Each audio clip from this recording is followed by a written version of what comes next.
Welcome back. आगे बढ़ेंगे, खबर शामिल करेंगे मार्च के हवाले से। आपको बताएं, आज़ादी मार्च के धरने से खिताब करते हुए मौलाना फजल रहमान ने कहा कि जब से असम्बलियां बनी है कानून साजी नहीं हुई। उनका बनाया हुआ सदर ऑर्डिनेंस जारी करता है और 15-20 ऑर्डिनेंस उजलत में पास कराए जाते हैं। मज़ीद जानते हैं इस रिपोर्ट में। जमीयत उलमा इस्लाम फे के सरबराह मौलाना फजल रहमान का कहना है कि हुकूमती मुज़ाकराती कमेटी में हमारे मौक़िफ़ को समझने की सलाहियत नहीं है। हुकूमती मुज़ाकराती कमेटी ना ही हमारी बात वज़ीर आज़म तक पहुँचाती है।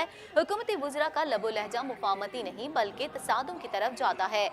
और आज कौमी असम्बली में बाकी तो छोड़िए, कमेटी के सरबराह ने जिस लबो लहजे के साथ तकरीर की है, उस लबो लहजे ने हमारे मौक़िफ़ की तायीद की है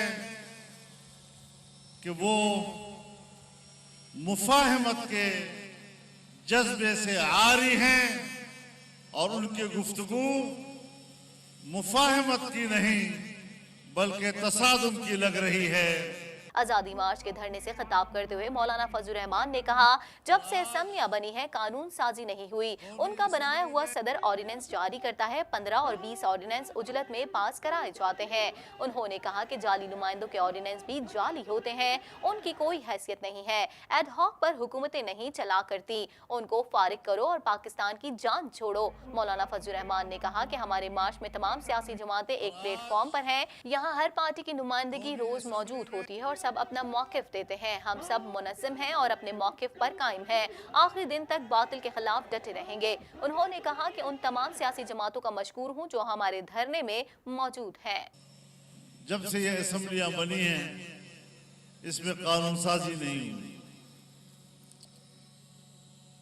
इनका एक बनाया हुआ सदर ऑर्डिनेंस जारी करता है और असम्बली में जब वो जमा हो जाते हैं 10-10, 15-15 ऑर्डिनेंसेस, तो फिर जल्दी में उनको भुगताते हैं और पास करते हैं।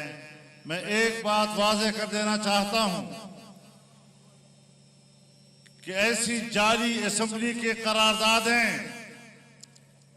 ऐसी जाली असम्बली की कानून साजी, ये कानून भी मुतनाज़ा होंगे। इन कवानीन की कोई हैसियत नहीं होगी।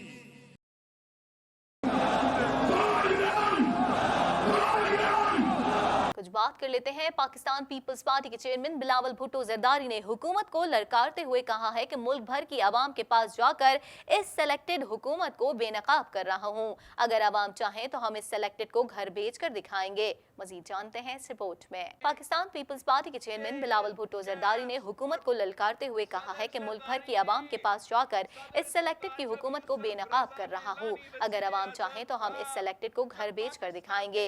अगर कारकुन हुक्म करें तो लॉन्ग मार्च भी करेंगे, धरने भी देंगे। मैं इस सेलेक्टेड कठपुतली हुकूमत को बेनकाब कर रहा हूँ, उसके जाली मैंडेट को एक्सपोज कर रहा हूँ।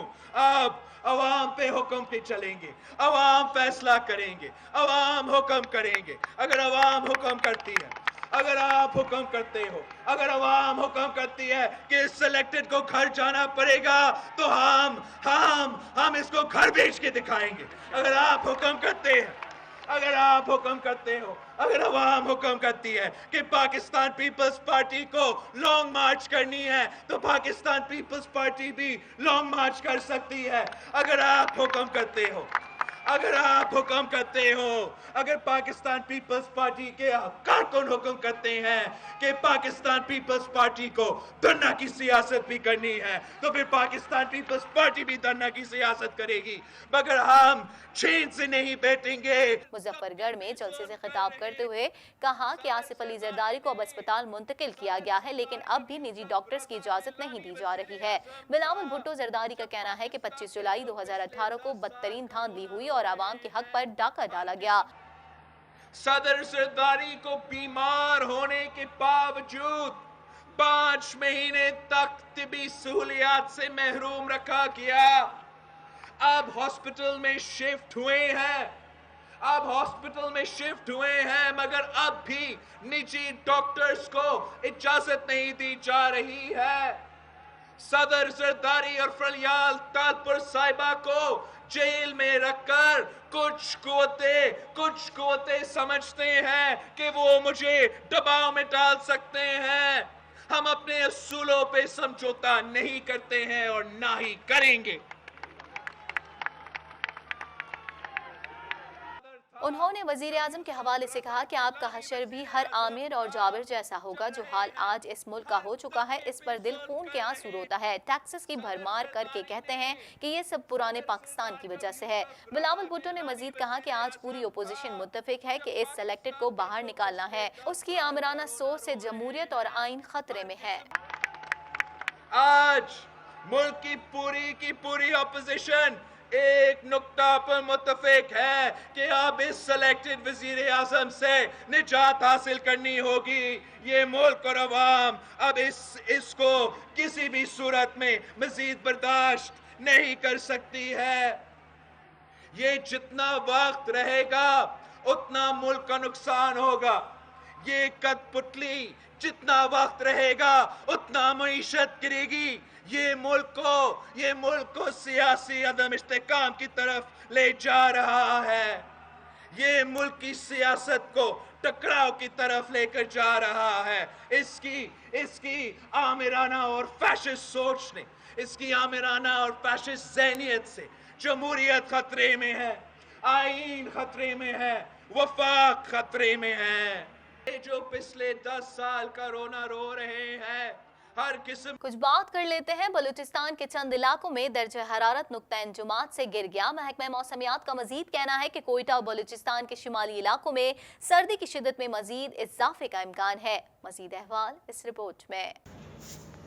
बलूचिस्तान के चंद इलाकों में दर्जा हरारत नुक्ता-ए-जुमात से गिर गया। महकमा मौसमियात के मुताबिक कोयटा और कल्लात -4 डिग्री सेंटीग्रेड के साथ सूबे के सर्द तरीन इलाके बन गए हैं। महकमा मौसमियात ने जुम्मे को बताया कि सूबाई दारुल हुकूमत कोयटा में दर्जा हरारत 0 डिग्री सेंटीग्रेड रिकॉर्ड किया गया। महकमा मौसमियात का मजीद कहना है कि कोयटा और बलूचिस्तान के शुमाली इलाकों में सर्दी की शिद्दत में मजीद इजाफे का इम्कान है। आगे बढ़ेंगे, कुछ बात कर लेते हैं। इंसदाद मुनशियात की अदालत ने मुस्लिम लीग नून के रहनुमा राना सनाउल्लाह की दरख्वास्त जमानत मुस्तरद कर दी। इंसदाद मुनशियात की अदालत ने फरीकीन के दलाइल सुनने के बाद राना सनाउल्लाह की जमानत की समाअत खारिज कर दी। मज़ीद जानते हैं इस रिपोर्ट में।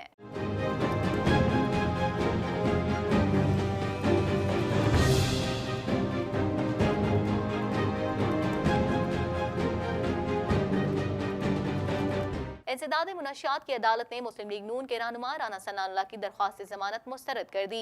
लाहौर के इंसदाद मुनशियात की अदालत में राना सनाउल्लाह की दरख्वास्त जमानत पर समाअत हुई। राना सनाउल्लाह की जानिब से एडवोकेट फरहाद अली शाह ने दलाल देते हुए कहा कि राना सनाउल्लाह कौमी असम्बली के मेंबर हैं, हर किस्म की जमानत देने के लिए तैयार हैं। अगर अदालत पासपोर्ट रखना चाहती है तो उसके लिए भी तैयार है। एडवोकेट फरहाद अली शाह ने मजीद कहा कि हमारा रिमांड नहीं मांगा गया। राना सनाउल्लाह की मेडिकल रिपोर्ट के साथ है, वो दिल और ब्लड प्रेशर के मरीज है, लिहाजा उनकी जमानत मंजूर की जाए। अदालत जब बुलाएगी हाजिर हो जाऊंगा। ANF के प्रोसिक्यूटर राना इनाम ने अदालत में दलाइल देते हुए कहा कि राना सनाउल्लाह के वकील फुटेज लेकर आए और जमानत मांग रहे हैं। वीडियो में ऐसी कोई चीज नहीं जिस पर राना सनाउल्लाह के वकील खुशी महसूस कर रहे हैं। राना इनाम ने कहा कि ANF ने राना सनाउल्लाह की मुकम्मल रिपोर्ट अदालत में दी है। इंसदाद मुनशियात की अदालत ने फरीकीन के दलाइल सुनने के बाद राना सनाउल्लाह की जमानत की समाअत खारिज कर दी। आगे बढ़ेंगे, कुछ बात कर लेते हैं। भारतीय सुप्रीम कोर्ट ने बाबरी मस्जिद की जगह मंदिर तामीर करने का हुक्म दिया। फैसले के बाद हालात कशीदा होने का खदशा, कई शहरों में सिक्योरिटी सख्त कर दी गई। मज़ीद जानते हैं इस रिपोर्ट में।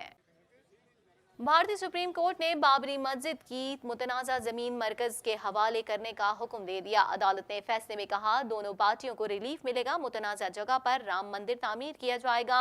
मुसलमानों को अयोध्या में मुतबादिल जगह दी जाएगी। बाबरी मस्जिद अराजी की हक के मलकियत मामले में अहम फरीक सुन्नी वक्फ बोर्ड ने सुप्रीम कोर्ट के फैसले का एहतराम करते हुए कहा कि वो इससे पूरी तरह मुतमईन नहीं है और फैसला पढ़ने के बाद ही लाहे अमल तय किया जाएगा। चीफ जस्टिस राजन गोगोई की सरबराही में 5 5 रुकनी बेंच ने 40 रोजा समाअत के बाद 16 अक्टूबर को फैसला महफूज किया था।